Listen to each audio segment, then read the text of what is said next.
How many grams of protein should you be consuming? What if you're a vegan? Listen up to registered dietitian Coach Mel. Become a qualified nutrition coach with Show Up Fitness. Let's start with number one being the minimal dose of protein. This came from one of our guys who is from India, and we love getting the exposure into new emerging markets. And he said, Chris, you talk a lot about getting 1 gram per body weight. And first off, you guys are weirdos because you're the only country that does pounds. Everyone else does kilos. But he said, what about people who are vegetarian? How am I supposed to get, this is like a 75 kilo guy.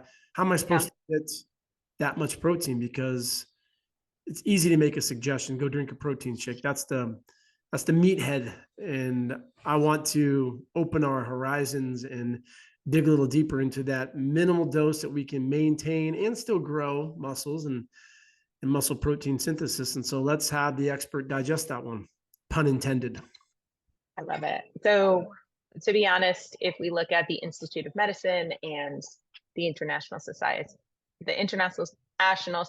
of Sports Nutrition, their position stand on protein and exercise, you're looking at 1.4 to 2 grams per kilogram a day. So that 2 grams per kilogram to 2.2 is closer to that 1 gram per pound recommendation that we talked about. So technically it should be less than that. That is the baseline, 1.4. So take me, I'm like 133 pounds. So for me, that would be somewhere between 80 and 120 grams of protein a day. So for our friend in India, that's your note.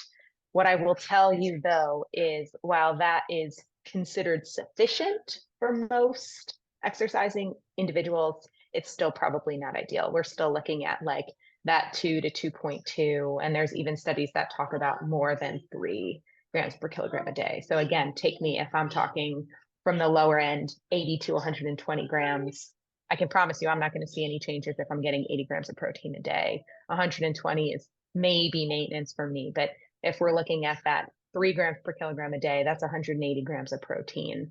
That's where you're going to see it. So while the minimum recommendation is this might work, if you can challenge yourself to hit those higher numbers, that will be helpful. The other note I have for you, besides just like kilogram recommendations, is focusing on dietary sources that are higher in leucine. So part of that is leucine is our essential amino acid. It is found in high quality animal-based proteins in particular. So being thoughtful about if you are vegetarian versus vegan, are you eating dairy? Because that can be a really wonderful source of leucine. So yogurt, milk, cheese, things like that, that might be a better option than just leaning on legumes and beans and nuts and seeds, and in turn, protein powder. So think about including those types of dietary sources as well, because leucine is our main driver for muscle protein synthesis. So optimizing what you can when you can is a good place to start. Those are definitely the 2 questions that will be asked. One is, where can we get it? And what if you're not consuming any animal products? Because I'm thinking of the worst food in the world, hands down. You cannot argue this. It's cottage cheese. Any psychopath. Oh my God, that stuff's disgusting. Oh, I love it. I love it. It's delicious. 2 worst foods in the world: cottage cheese and yellow Skittles. Like, you have to literally be a psycho to eat those things. Come on. No, but the cottage cheese is really, really healthy for you. But if you can't have animal products, that means no milk at all. So what would those suggestions be? And that gets even more challenging. So for this kid right here, he needs to be getting a minimum of 105 grams of protein per day. And like you said, that's like getting a 67 on a test, and you bring the teacher a bottle of whiskey. They're going to pass you, but you barely got by. Yeah. If you are vegan, right? So just meaning you eat absolutely no sources of any type of animal-based products. We're looking at tofu, tempeh, beans, legumes, nuts, seeds, and I would try and rotate them. So I don't expect you to eat tofu for breakfast, lunch, and dinner, nor would I want you to, but just keeping a steady rotation. Some of this needs to be done slowly. So again, for our friend, see where you're at right now based on what you're doing, and maybe start to work on like 10 grams of protein every couple days. Because if we're talking about animal-based proteins, particularly beans and nuts and seeds, they're high in fat, they're high in fiber. So it's not like we're just, it's not like you're eating a chicken breast where there's little to no fat. There's absolutely no carbohydrates or fiber. So your satiety factor is going to hit different. Also calorically, it's going to impact you different.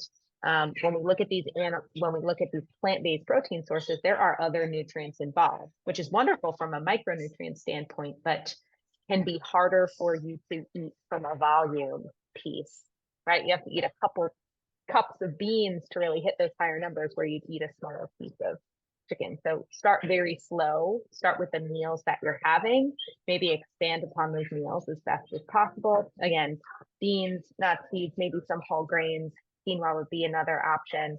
And slowly work on getting a little bit more within each of your meals before you even look to incorporate snacks.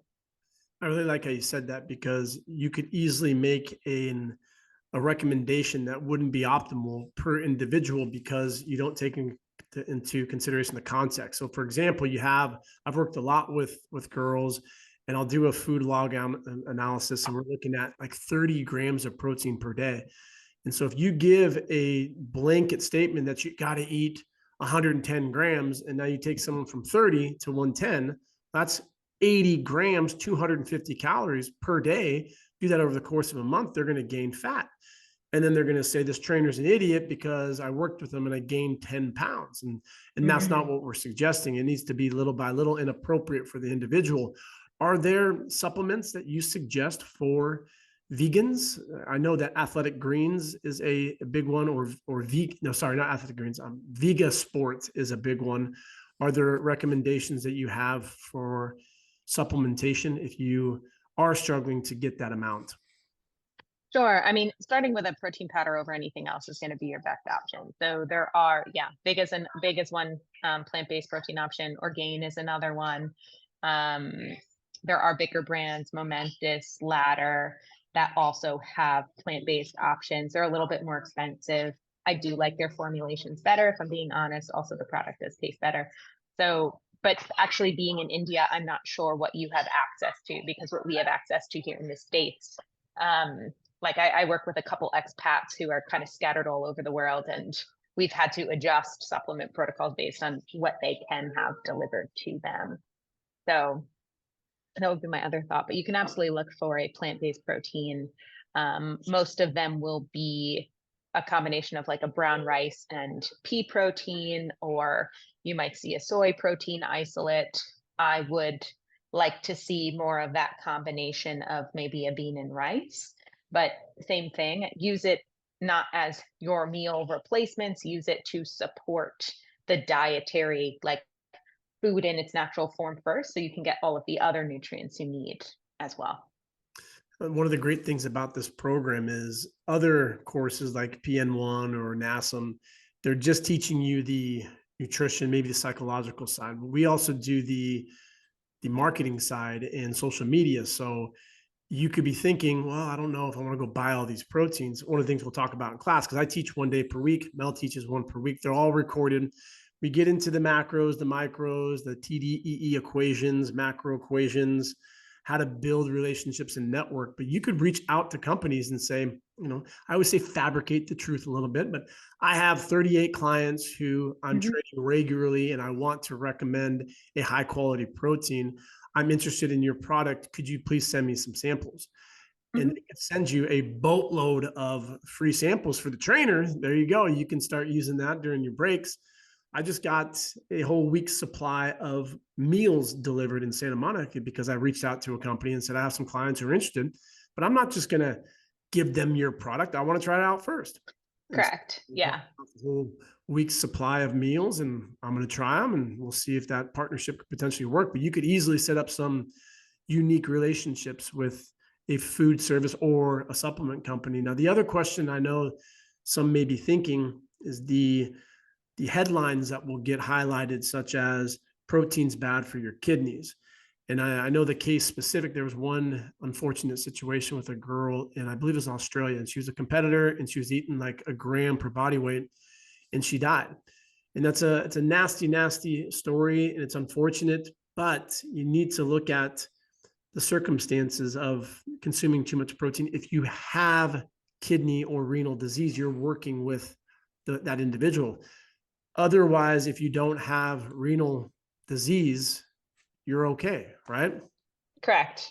If it's not a problem, it's not a problem. Like the protein itself isn't going to cause the problem. What I would say is if you're working with older populations or like geriatric populations, there is an element of aging that your body gets old, your pancreas gets old, your kidneys get old. And so some things might pop up as they get older. It's not because they ate too much protein, it's because their body is old. So I think depending on the population you're working with, you can be thoughtful about that. But again, if you're working with an 80-year-old client, the maybe the best approach is being like, you know, you need to eat 180 grams of protein a day. Like that's what you need to do. Again, what is the appropriate recommendation? How can we best support our client, our patient, whatever that might look like? So I think a lot of this is also very context specific, and that's my favorite part about the work that we get to do together, Chris, in terms of coaching and sharing and educating our trainers and helping them know, like, we have recommendations, we have research, we have science, but you have a human being in front of you, and how are we going to take that information and make it specific to the human being based on what they're navigating in a given moment in time, because that's what makes it work. And that's why our classes are the best, because you get to ask actual questions versus read an esoteric textbook and you're like, this person who wrote it may be very, very smart, but Of course. what the hell did I just read? And so you're just going to take little pieces, and then you don't even really know if that is right the way that you interpreted it. And that's when I go out there and I make fun of organizations. It's people always get their panties and their jock straps in a bundle. It's like, I'm not saying the person's dumb. I'm just saying, I know for a fact, if you were to give me a giant textbook and say, Chris, learn Spanish, you'd come back and I still wouldn't be able to roll my R's. Perdón, I can't do it. You're not going to learn how to do that in the textbook. You have to be in the environment, asking questions to the nutrition expert like Mel.